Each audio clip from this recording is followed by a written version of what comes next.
Hello, I'm Jennifer Kimberly. I'll be 70 next month. And 9.5 years ago, I was diagnosed with leukemia. That's chronic myeloid leukemia. And so I wasn't bothered. I had recently lost my husband, so I really didn't care. But for 8 years, I went to the doctor and I took a pill and I had the monthly blood work. And after 8 years, I realized this isn't going anywhere and I'm not going to be cured this way. And so I gave the pills back to the doctor and I told him I was going to go and cure my own cancer. So he thought I was a moron, but I didn't go back. And for a year and a half, I went on to 2 different protocols, one of which was hourly doses of something, which I found impossible because I was traveling a lot at the time for different reasons. And the second one was the Bill Henderson protocol, which is very well reputed, but for me it didn't work, and I'm not sure why. And then at the time I was in Canada, so then I came with a friend down to Costa Rica, and I had land there, and I was going to build a house and live there. And so we went there in January, and I had plenty of energy. We went out for dinner, we did this and that, we had fun. But on March 18, it all changed. I was finishing a job on the computer, and I was sitting on the edge of the bed. And as soon as I sent that job off, email, I went boing sideways onto the bed, and I must have blacked out for a moment because when I came to and tried to get up, I couldn't. I had vertigo, quite severe vertigo. And pretty soon I had vomiting along with it. And a couple of days later, my hearing disappeared out of this ear and half of it out of this ear also. So I didn't know what to do. I was in a little cottage I was renting. I had few friends at that point, having only just moved there.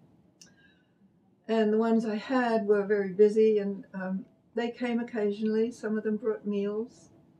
We ran errands. But I was really stuck, and I wondered, what am I going to do now? And because I realized that the leukemia must have gone into its acute phase, which is the point at which most doctors give up on you, I believe. But my son came to the rescue.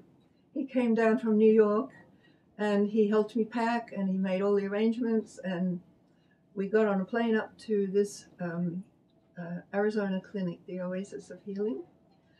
So that was 3 weeks ago that I arrived, and at that time I couldn't walk or stand without solid support, and so my son pushed me around in a walker with a seat, and I couldn't hear very well. My eyes were getting worse with cataracts quickly, and so I was a mess. They put me on oxygen right away, and I had a red blood transfusion a little bit later. That helped.